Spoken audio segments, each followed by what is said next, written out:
नमस्कार मित्रों, आज हम बात करेंगे कि भरणी नक्षत्र के 4 चरणों में चंद्रमा का क्या फल होगा।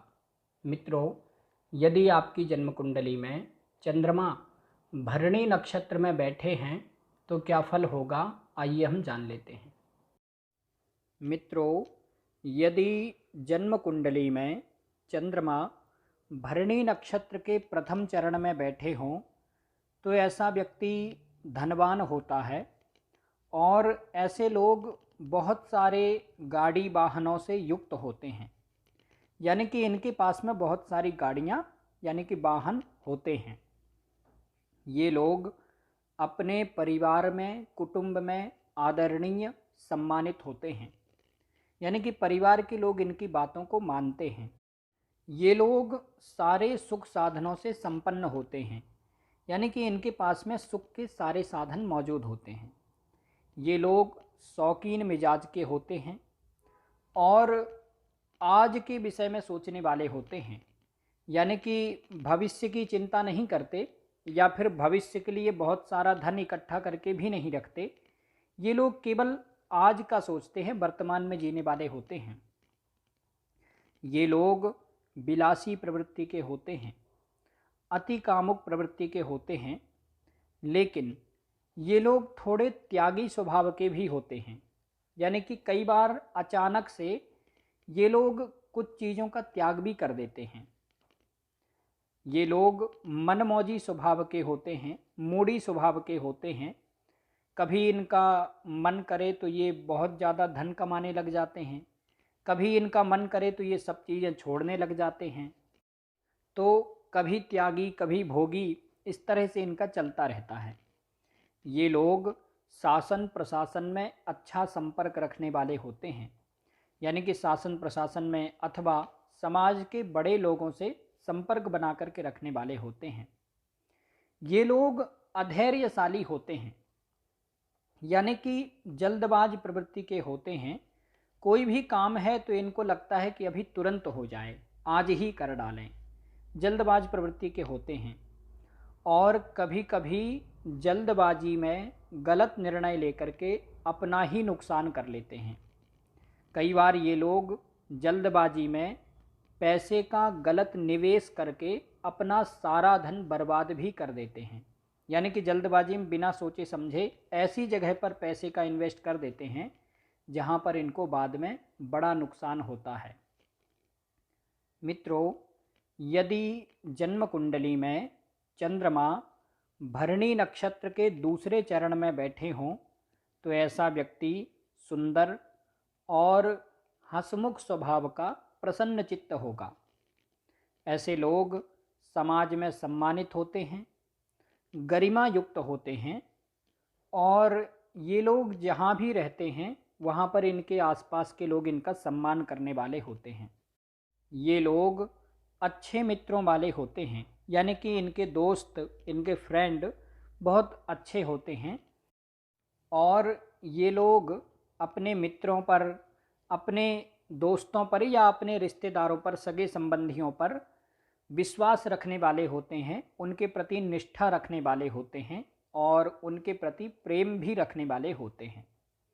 ये लोग यदि ज़रूरत पड़े तो अपने मित्रों की सहायता भी आगे बढ़ कर के करते हैं या फिर अपने रिश्तेदारों की या अपने सगे संबंधियों की सहायता करते हैं और इनके रिश्तेदार, इनके सगे संबंधी या इनके मित्र इनकी भी सहायता करते हैं। ये लोग अपने गुरुजनों के प्रति, यानी कि अपने टीचर या फिर अपने से बड़े जिन्होंने इनका साथ दिया है या फिर जिन्होंने इनको शिक्षा दी है, उनके प्रति श्रद्धा रखने वाले होते हैं और उनके प्रति आदर का भाव रखते हैं। ये लोग लेखन में रुचि रखने वाले होते हैं, यानी कि राइटिंग में रुचि रखने वाले होते हैं। ये लोग गीत, संगीत, कला आदि में रुचिवान होते हैं और प्रेम रस के लेखक भी होते हैं, यानी कि इन लोगों को प्रेम रस की कविताएं लिखना अथवा प्रेम रस की कविताएं सुनना इनको बहुत अच्छा लगता है। ये लोग खोजी प्रवृत्ति के होते हैं, यानी कि रहस्यों को खोजने वाले होते हैं। कोई भी रहस्यमयी चीज़ हो तो ये लोग उसको जानने की इच्छा रखते हैं। ये लोग विचारक होते हैं या फिर दार्शनिक प्रवृत्ति के होते हैं। ये लोग अच्छे विचारक या अच्छे दार्शनिक बन सकते हैं। ये लोग थोड़े दुबले पतले और सपाट नितंब वाले होते हैं। नितंब का मतलब है कि पुट्ठे, या फिर हम शरीर का पृष्ठभाग कह सकते हैं। तो इनके शरीर का जो पृष्ठभाग है, कमर के नीचे का पृष्ठभाग, वो सपाट रहता है, समान समतल रहता है।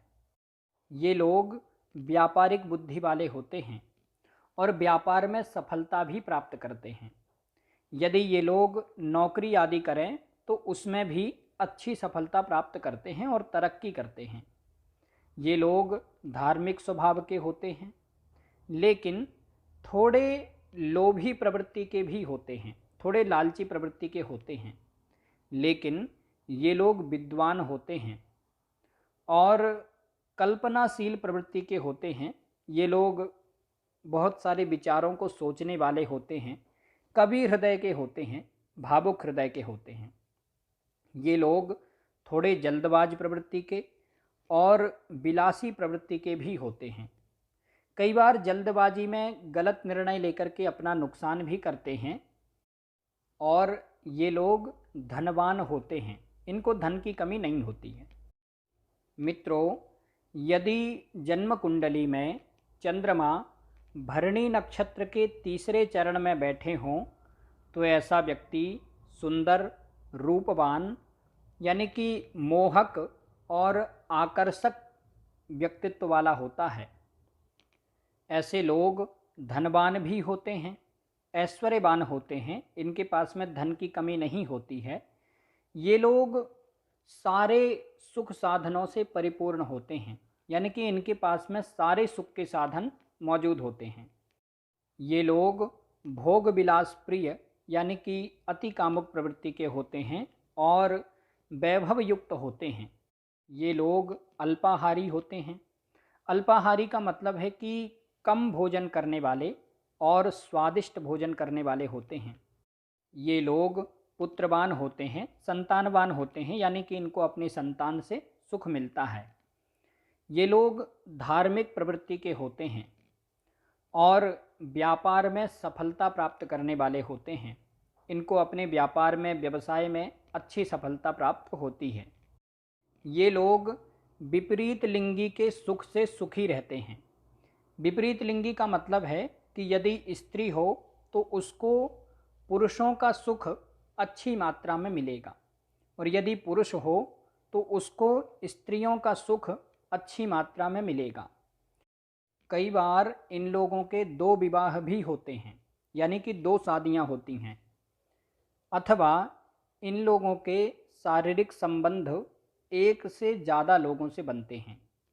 1 से ज़्यादा, 2 से या 3 से भी बन सकते हैं। ये लोग कोई ना कोई शौकीन मिजाज का नशा भी कर सकते हैं। कई बार ये लोग शराब आदि का नशा करते हैं, अथवा इन लोगों के जीवन में कोई ना कोई एक आदत इनको ऐसी लग जाती है जिस आदत को ये लोग छोड़ने की कोशिश करते हैं लेकिन छोड़ नहीं पाते। ये लोग जल्दबाज प्रवृत्ति के होते हैं और कभी कभी जल्दबाजी में गलत निर्णय लेकर के अपना ही नुकसान कर लेते हैं। ये लोग विलासी और ऐश्वर्यशाली जीवन जीने वाले होते हैं, यानी कि ये लोग सुखी जीवन जीते हैं। कभी कभी ये लोग थोड़ा प्रदर्शन भी करते हैं, यानी कि अपने धन का या फिर अपने रूप का दिखावा करते हैं। ये लोग थोड़े क्रूर प्रवृत्ति के भी होते हैं, यानी कि थोड़े कठोर और थोड़े निर्दयी प्रवृत्ति के भी होते हैं। मित्रों, यदि जन्म कुंडली में चंद्रमा भरणी नक्षत्र के 4थे चरण में बैठे हों तो ऐसा व्यक्ति शारीरिक रूप से दुर्बल होगा, यानी कि शरीर से थोड़ा कमज़ोर होगा।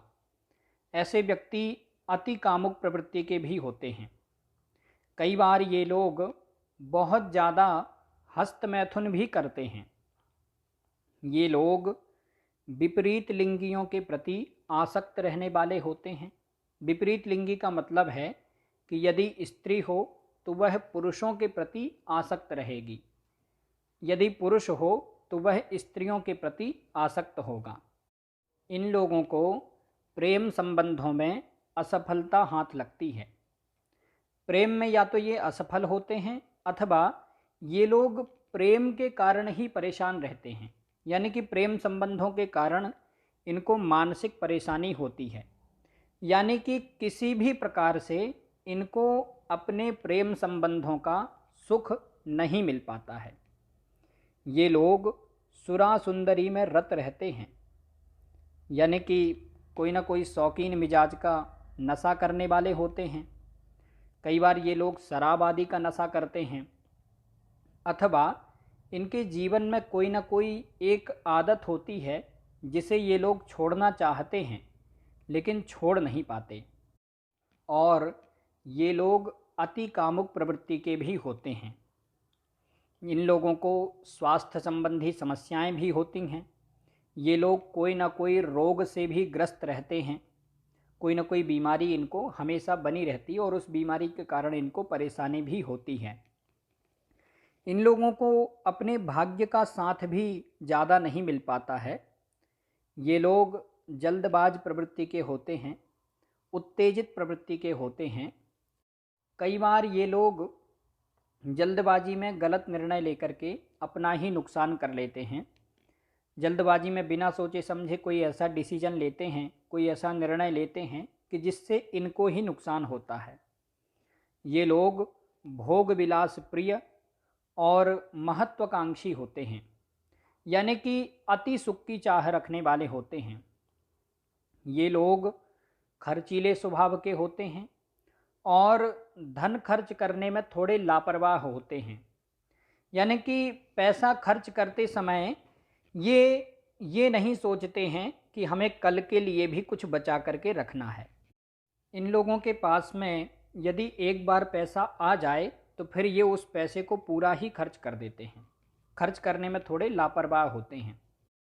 मित्रों, यदि चंद्रमा भरणी नक्षत्र के चौथे चरण में बैठे हों और चंद्रमा कुंडली में द्वितीयेश या सप्तमेश हो, यानी कि चंद्रमा द्वितीय भाव के अधिपति हों या फिर सप्तम भाव के अधिपति हों, और चंद्रमा भरणी नक्षत्र के चौथे चरण में बैठे हों, तो ऐसी स्थिति में व्यक्ति की अकाल मृत्यु भी हो सकती है, यानी कि व्यक्ति अल्पायु होगा और अपनी आयु पूरी होने से पहले ही उसकी किसी न किसी दुर्घटना में या फिर किसी न किसी कारण से मृत्यु हो सकती है।